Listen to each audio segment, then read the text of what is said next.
So you clicked on this video because you're tired of feeling stressed, of always feeling like you can't manage this stress. Together, we are going to quickly explore how you can build such healthy coping mechanism in order for you to finally manage that stress in other ways than porn, because porn is not a good stress manager. But before talking about all of that, who am I?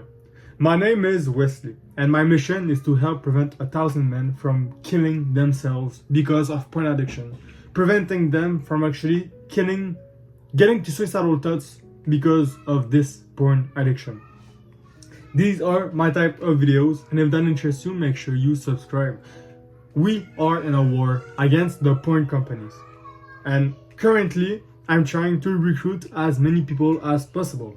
In order for me to recruit a soldier, I need them free from porn addiction. So if you're interested by either of those, either getting free from your porn addiction, or if you're already free, becoming a soldier in order to win that war, you might want to actually subscribe, like the content, and share it so the most people possible actually hear about it. And actually, aren't you tired of feeling stressed all the time?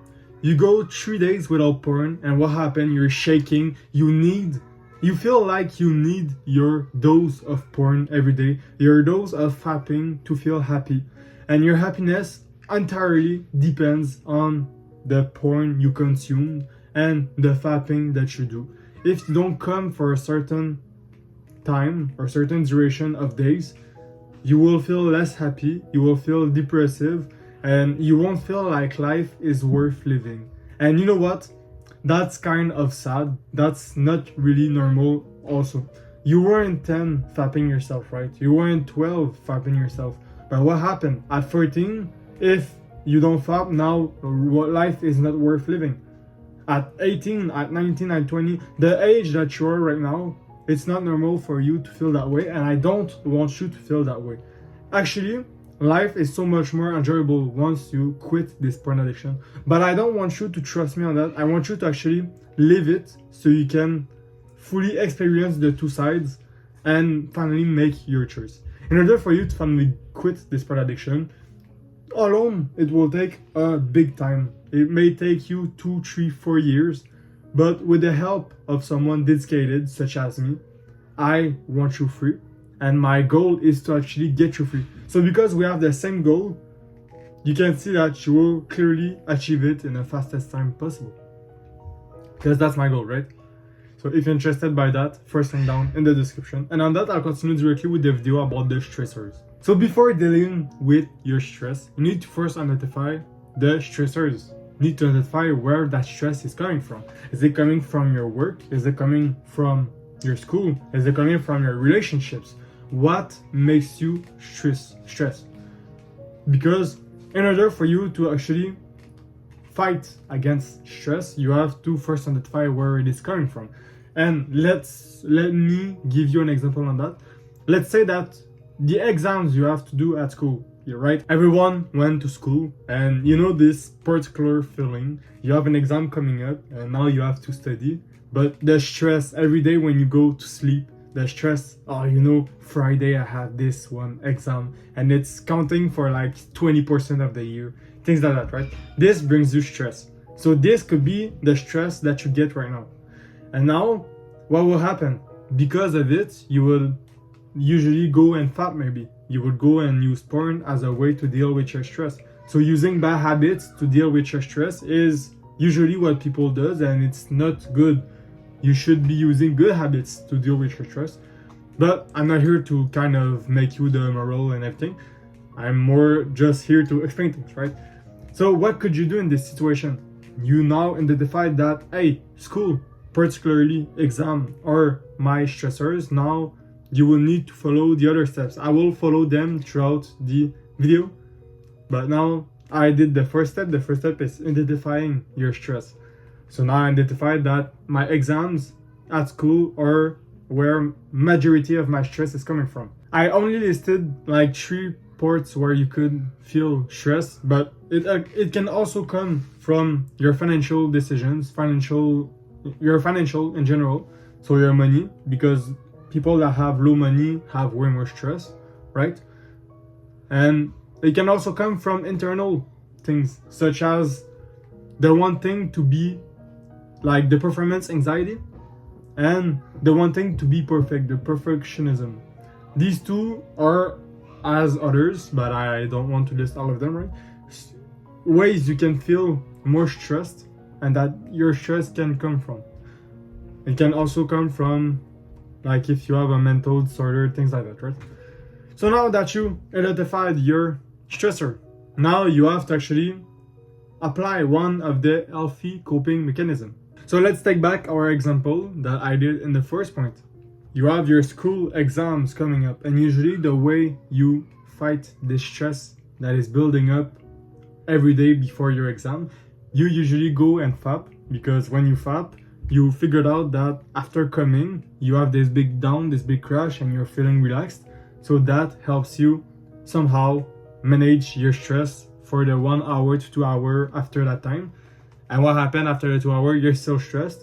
But let's not think about that, right?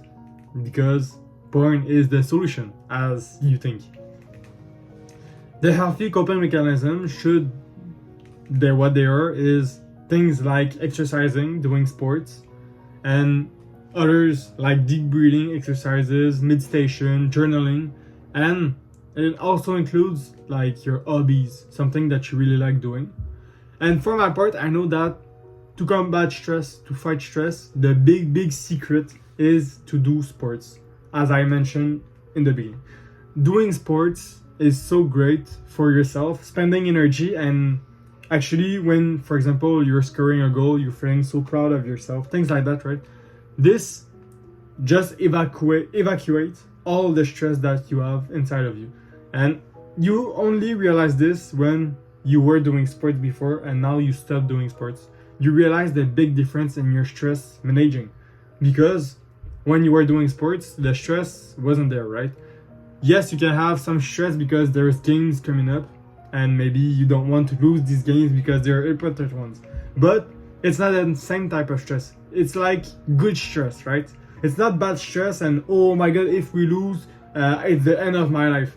It's like good stress, like competition stress. It's like, oh, I want to perform well and actually impress maybe my parents, maybe my own self. So you can see it's like a different type of stress. But now you have a list of healthy coping mechanisms. And don't forget sports. Sport is the better one, the better, most useful that I want to recommend to everyone. But what happens is that people usually tend to do unhealthy habits instead. Like unhealthy habits could be, for example, every time you're stressed, you're overeating. There's people that do that. When they're stressed, they eat. And a lot of time what happens is that these people are overweight and not in a healthy shape. And what happens is that in their brain, they're not healthy also because they keep on eating. And you know, if you overeat, you don't overeat broccoli, right? You don't overeat strawberries. You overeat shit food, like highly processed foods, maybe even restaurants, things like that, right? You won't overeat vegetables and fruits. And this is like kind of almost funny, but it's not really funny in this situation. But like the fact that when you're overeating, you're not overeating good stuff, you're still overeating bad stuff, that's kind of funny.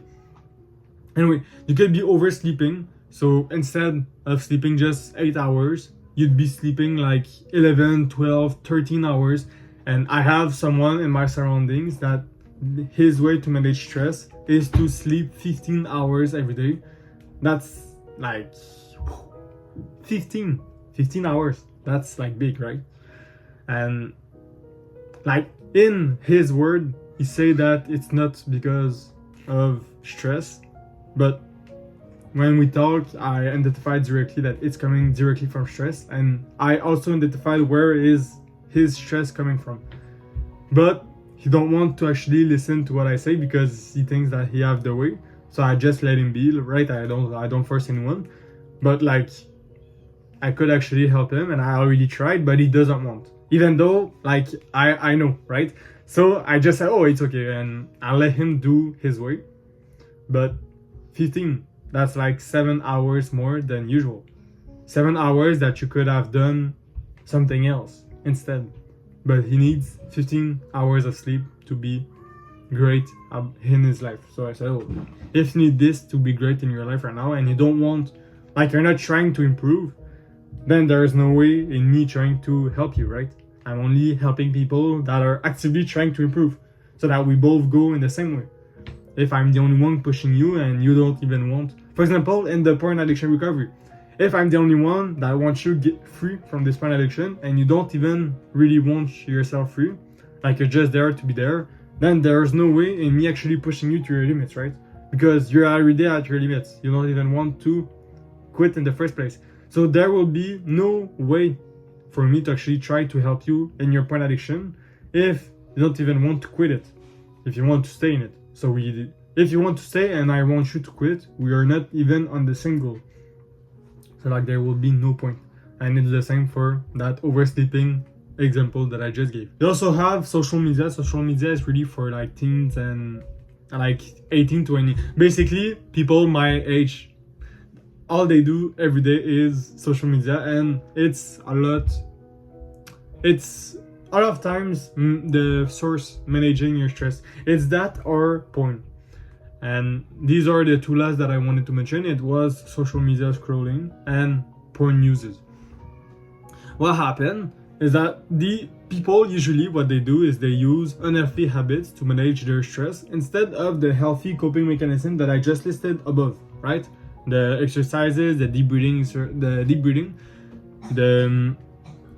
the sports, things like that, right? Instead of using them, they use these unhealthy that I just mentioned, the overeating, oversleeping, social media, porn.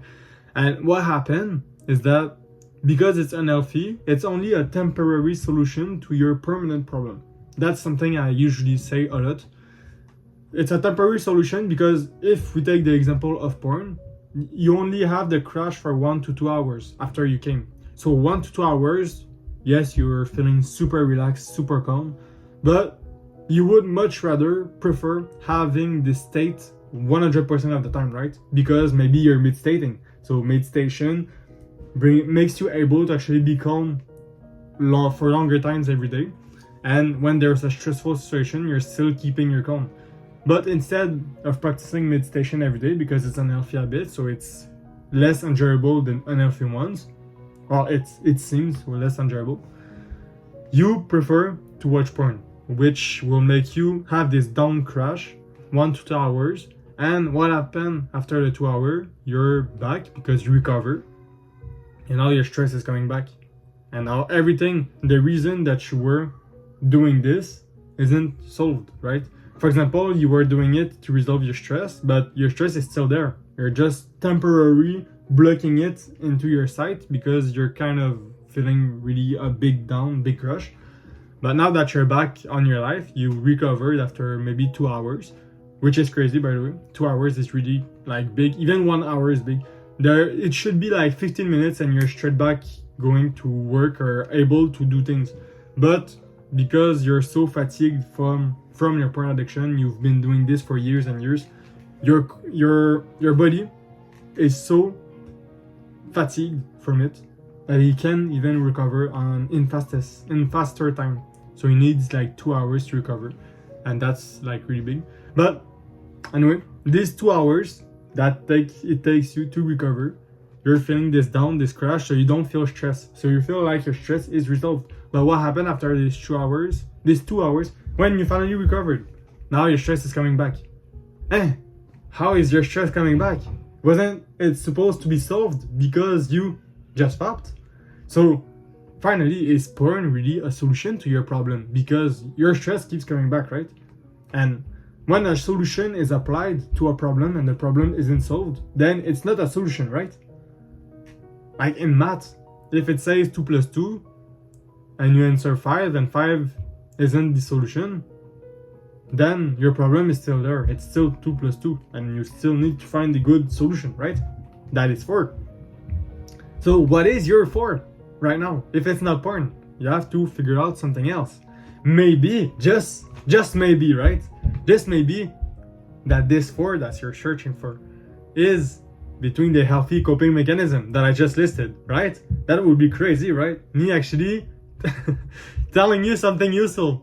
That's incredible, right? Just like every time. But anyway, healthy coping mechanism, just listed them. Now I just listed the unhealthy habits that people usually does. And if I take the example of stress eating is something, right? People overeating because of stress.